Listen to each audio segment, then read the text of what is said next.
Hey guys, welcome back to the channel. I'm super excited today to share with you some of my most favorite flowering perennials within our front yard garden.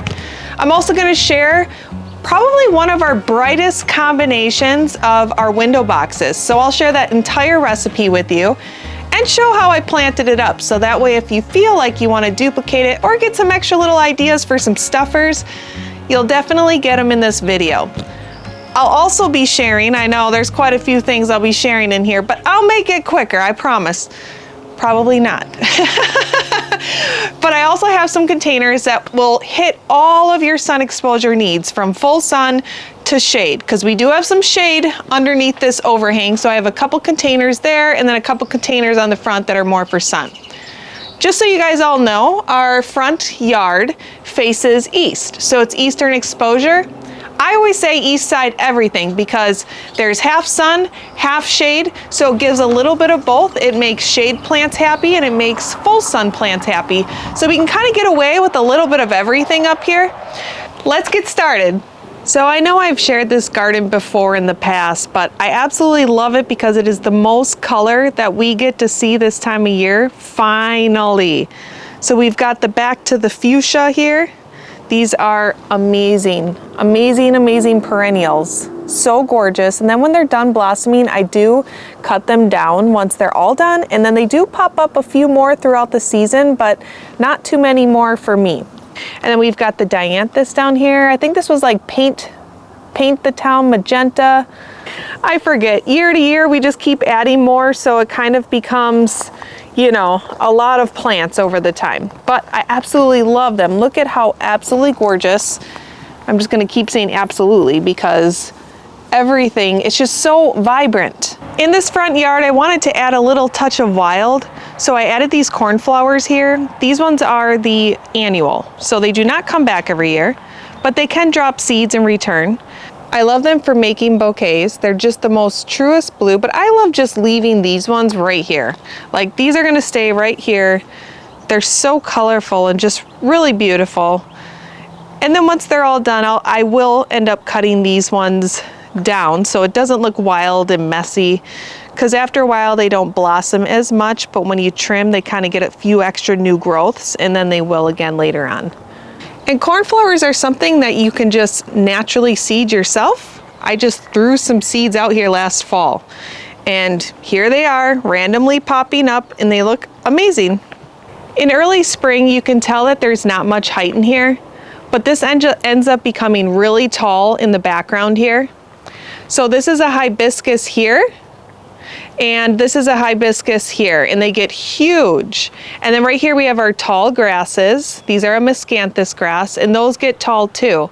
So with the window boxes, the past couple years, anything that's trailing down, you end up not really seeing once everything is grown in there. So anything from like here down gets basically just covered by everything, and it looks like an awesome like level, like tiered leveled garden that keeps going up from like lower step going up, and then the window boxes are the top step with all the color. So I made sure just to plop in some color there. I didn't do a ton of height in there, which will kind of go over there, but just a ton of color for this season. This one here is the cat's pajamas, Nepeta. And then we have the heuchera over here, which gives you color all season long. I love it. I just always love a nice colored foliage. It just never disappoints and it keeps giving all season. These are some of the first to blossom for us early spring, and then after that they don't have any blossoms, but they carry a really nice foliage through the whole season. So they will get a little bit taller than they are right now. This is the storm cloud. I know they look kind of white on camera, but they're actually a light blue and they're really, really pretty. I've got a few of them over here in the back border of the end of the garden cap. So that's all that's really in blossom in there. You can tell that there's a lot of foliage finally filling in, but eventually there's going to be so many more flowers and blossom. There's a lot of echinaceas, dianthus, phlox, and the hibiscus. all kinds of really beautiful colors start popping up. And once it's filled in, it's like there's no room for anything. I know right now you see gaps in there, but that all fills in. Everything's just starting to return. For example, with our hibiscus here, like I talked about before, they're just starting to return. And once you start seeing these little green shoots, it just takes off rapidly and super fast and gets huge really fast. So I'm excited because finally I'm seeing green shoots. I've been giving it lots of water every day, just putting the hose over here because they tend to like lots of water. We even have these gorgeous yuccas in here too, so they get a nice, almost like a post that comes out of it. I always call it like a post because it's a thick post. It's almost like the thickness of a big sunflower, and it pops up with a pretty flower on top as well. So let's move on to the window boxes. So let's just start over here on the left corner because a lot of these varieties are duplicated throughout this entire recipe. So over here in the back, this right here, this is actually just millet. This is the dark leaf millet. This is just started from seed. So not everything that you use has to be something like in a big expensive pot. So I really like millet. It'll get nice and tall. It'll get a nice plume on it, and then it'll seed out so that way we can watch the birds from the inside of the window. Over here is a Swedish ivy. This one does get a little bit more aggressive. It's the lemon twist. I love that it's furry and it smells nice. Wish you could smell that. But I just really love the citrus colors of it without being too bright. And then over here on the end, well, this one right here actually, this right here is Luscious Berry Blend Lantana. So it gets that cute little ring of colors. And this is nice because it's a hummingbird and butterfly attractor. So this will get nice and tall too, not as tall as the millet because you don't want it to cover it, but it'll get kind of like right about here and kind of full. And then you have the trailing petunias in front. So this petunia here is a trailer and it's part of the Splash Dance series. It's super cute, got that little speckled flower. And then this one trailing in front is a proven winner supertunia called Bermuda Beach. I love these colors together. And I especially love it mixed with this Kufia right here. This Kufia right here is called Sweet Talk Deep Pink. The Kufia is an amazing plant for hummingbirds. They absolutely love it. I mean, they attract the bees and butterflies and all those goodies, but if you want hummingbirds in your containers, Kufia is an amazing one, and so is the Salvia. As one of our other tall heights, we have the Salvia here.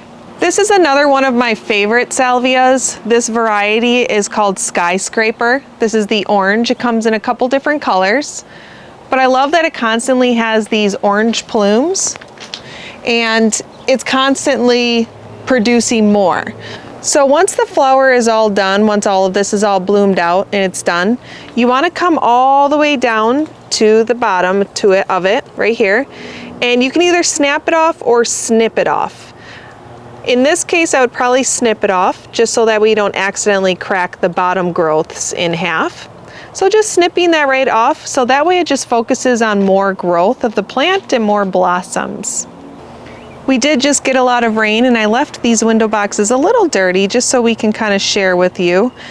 I always just pull off the dead flowers. Some people like to pull off the whole seed pod, and that's totally fine because it just depends on your variety. So with the seeded petunias, that's very necessary a lot of times, otherwise they turn brown and it kind of stunts their growth a little bit and doesn't allow them to do as well. But with the supertunias and a lot of these new like patented hybrid style petunias, you don't always need to take that part off. So you can really just remove the flower, but if you still want to remove that, you can, that's fine. But I just really don't. I'm just doing it for you in the video just so you can kind of see. But yeah, regular border petunias are usually what I do that with, and otherwise everything else tends to be okay. And then if you notice, this one's starting to get kind of just like a longer growth. So I want all of these growths here to kind of start bushing out, which they will naturally anyways, but to push those out a little bit quicker to get a fuller container, a more full container right off the bat, just take off that very tip of the plant. And you don't have to take that bud with it, that's the bud, but you also don't have to be so picky either. You can just come in here and take that right off.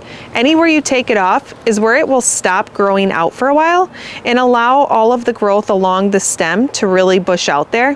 But I just go ahead and I take this right off. So say you were to go in there and you were to remove this, it's okay. I know that's going to be a new flower, but there's going to be a lot more new flowers, so you don't have to be so dainty. These plants can really tolerate it. And also trailing off the front, we have some lobelia here. This one can take full sun or part sun. I know a lot of different types of lobelias are more for shade, but this one can thrive on the sun. And because we're east side, it's east side everything, you guys. So sun or shade. And this is called hot purple lobelia. And for fillers, I used more seeded varieties for flowers, which is such an affordable way to stuff your containers with more color if that's what you want to do. So right here I do have some snaps. These ones are called 20 bronze shades. They are super cute. Usually I snap off the flower right as I plant it, so that way it can just start focusing on the growth of the plant and produce multiple blossoms a little bit earlier. But I left them on because I really needed that color this year, and you know, it'll eventually do its thing anyway, and I kind of wanted to keep some of those seeds too. But look at how some really cute, affordable little annuals that you can seed on your own can really make a window box pop. Just that extra little addition of that color. And that beautiful orange flower right there are the large orange splash calliope geraniums.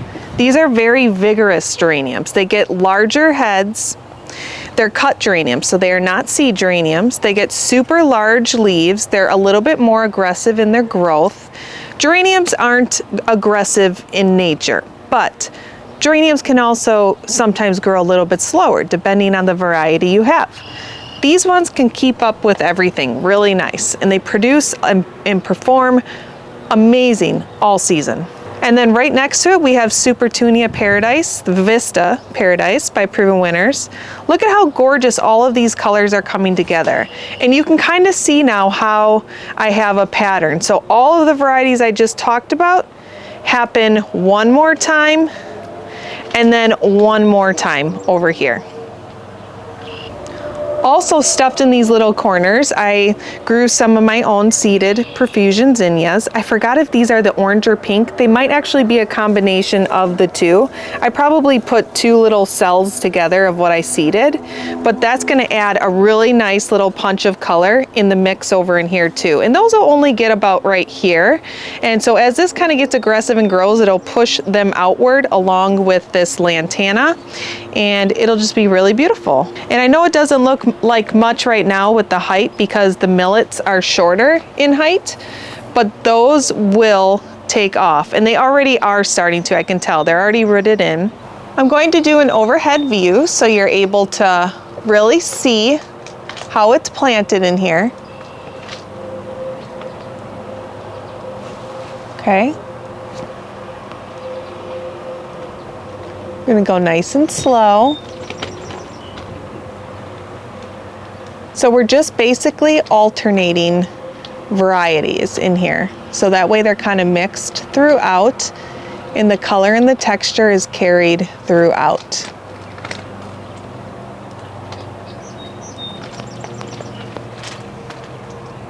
Usually I go crazy big with these guys, but I really didn't this year because as this garden over here grows, we don't see what's trailing on the bottom anymore.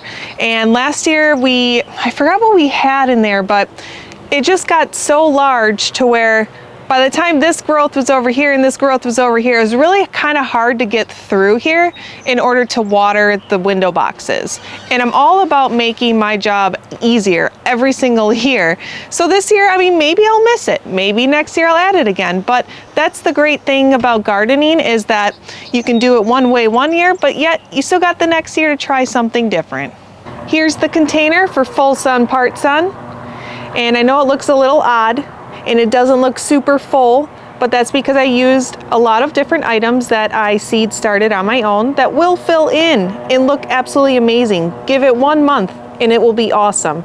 I could have started these earlier in the greenhouse, these containers, but I just don't always have the room because we seed start so much, and then we got the animals in there. So it's a lot in there. We're outgrowing our greenhouse, but it's okay because we're just grateful to even have one. So let's get started on this combination. So I know you guys are all looking at that beautiful bright color right on the front. So this one here is called Flower Shower Golden Harvest Petunia. And it just looks like a beautiful sunset. It's so vibrant. And these trailing petunias right behind them are another color of the Splash Dance series. So beautiful. I just absolutely love these. It's like they glow. They look like a little galaxy. They're awesome. This is a new lantana variety for me. This one is called Passion Fruit. And it gets so many blossoms, and it has more of a trailing over habit rather than an upright habit. And then we have another one of those Splash Dance trailing petunias over here. Now I know we've got some eucalyptus in here. I have so many eucalyptus right now, I don't know what to do with them, so I'm just sticking them in random areas. So I just put one on this side and one on this side. It's gonna get crazy up in this container this year, you guys. There's a couple other little surprises in here as well. So over here, I've got some Gomphrena. That's gonna be super pretty, like little polka dot pink flowers, which you'll see. I'll show this container again, but these are self-seeded. And then over here in the back, we have 3 millets. So that way it gets nice and full and really fills in that back on a circular shaping along the back. So you'll have millet that comes up to here, the nice dark foliage, because that foliage gets darker as it gets larger, and it'll have really dark plumes. So it will look really good against that light colored stone. That will catch up with everything super fast. It's already doubled in size since I planted it last week. Back here I have some snapdragons. These ones get nice and tall. I'm forgetting what variety these snaps are because I just tossed them in, and I grew so many snaps this year that I have no idea, but they are a taller variety. I do know that. I just don't even know the color. I just created, and I'm like, well, whatever it turns out to be, it turns out to be, but I know I did a really tall variety here, but then in the front over here, I did some other ones on this side and on this side that don't get as tall as the ones that I placed in the back. So I did make sure that I stuck with heights, because these ones go from tall and then they tear down to all the way down to shortest, which is just like the trailing. And then I also seeded some bee balm, which I always do, but I actually really love how bee balm looks in containers. So it does take a little bit longer to take off, but it is that last minute, late in the season performer when everything's starting to kind of, die down a little bit, maybe lose a little bit of its vibrancy. That thing's gonna kick some butt up in the back corner there. It's gonna pop up, and it gets these little cluster flowers along the whole stem that just come up. And it's just super pretty, dainty. If you put it in your garden, it will return and it'll give you a few extras. It's so good, and it smells amazing as well. I put 2 coleus in here because these ones aren't as aggressive. They still get nice and large, but they're not as aggressive as like a Trusty Rusty or a French Quarters, but they will get really nice. This one's called Main Street Ruby Road, and it loves part shade, so east side is perfect. It is looking like it's maybe got a little cold spell on its leaves because, it's May and we're in Wisconsin, so that can happen to coleus, but it will come out of that a little bit. As you can see, a lot of the foliage is still looking good there. We had a lot of wind. This could be windburn, cold, all of that. And then sitting pretty right in the middle there is just some sun patiens. So these can take sun to shade, and this one's called the Compact Purple. So you can see it already has like a cute little purple blossom about ready to open up there. So it'll kind of just fill right in that opening there, right in the front. It'll look really nice. Here's another container. So these ones are for shade, and I know they don't look like much right now, you guys, but once they fill in, they'll be doing really well. As you can see, we did the Main Street Ruby Road in here as well. And this one actually does have damage. So that is definitely from being windblown up here, cooler, because even the Trusty Rusty has a little bit, see? This is from cold. When it gets a little bit like that, that's cold and wind burn. Got burnt a little bit. I also added one of those sun patients into here because they can take the sun or shade in the same color, purple, to kind of match the sun containers. So the reason why we are keeping these ones here is because they are a little bit shadier. They get more shade just because they are a step in. As you can tell, they are right under the overhang there, and I also wanted the option to move them back by the front door. I haven't done too much by the actual front door with decorations or all of that stuff because I really don't hang out up here. It hasn't really been a priority right now for us because we have so many other things going on, but I feel like everything is just in color and beautiful that, like, you don't need a lot more. Adding more would be pretty and cozy coming to the front door, homier, but also, like, if I'm not up here all the time, I'm not gonna do all of this for other people just to see when they drive up, you know? Like, I am going to do more work on the things that we're going to enjoy in the backyard and see all the time. And as you can tell, I just threw a little Snapdragon in there. I do not remember what color or variety. I seed so many, like I said already before, and I just kind of jam them into random places just for like that little extra color. I also added in some flowering kale here. So this is more so for full sun, but it can take some shade. So if it's getting a little shade, like half shade, it just doesn't get as much color into the leaves over time. Because with this flowering kale, this is the pink flowering kale, so it should get like the pink veining and pink center. And these ones here are the ones that get a little bit taller too. So these ones will get tall, but then they'll get so heavy on top that they'll actually kind of fall to the side just a little bit. So then they start kind of growing outward too. Really cool, unique, perfect for containers, perfect even in your gardens just for cutting for bouquets. But when you use these for bouquets, I will tell you, after a day in your house, it will smell like cabbage. Like, everyone shows them in bouquets, and yes, they're gorgeous, but your house will smell like cabbage or like broccoli in a container that you opened after like a day. Like, it's insane. It's stinky. And this hanging off the front is a fuchsia. It's the deep purple. So these ones get the really big blossoms. So it'll be this beautiful white flower, and then kind of blooming out of the center will be a beautiful dark purple. It'll be gorgeous. Well, that completes the front yard tour for now.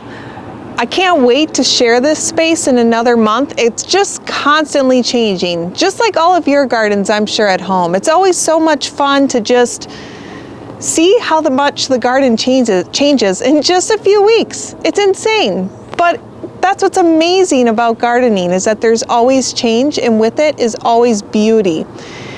So I'm looking forward to seeing how all these containers do. I'm looking forward to seeing how the window boxes turn out, since I kind of did them a little bit different this year than what I'm normally used to. And I'm really excited to watch the next set of perennials come into blossom. And then that's when I'll share it once again with you guys as an update. So I hope you guys have an amazing evening. I'm gonna go in and not make dinner, because Jason made dinner tonight, which is amazing. And it's tacos, it's taco night. So we'll see if his recipe is good, but hey, you know what? Beggars can't be choosers. He's definitely helping out while I'm trying to get some extra work done and get some videos done to be able to share and help you guys in any way that we can. So thank you so much, and have an amazing night.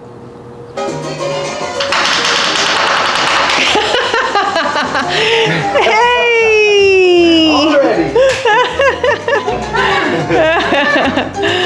Oh goodness, he's got the jams on. Second taco. They each have Ooh, wow, they like yours better than mine then. never had that before. Wow, good, huh?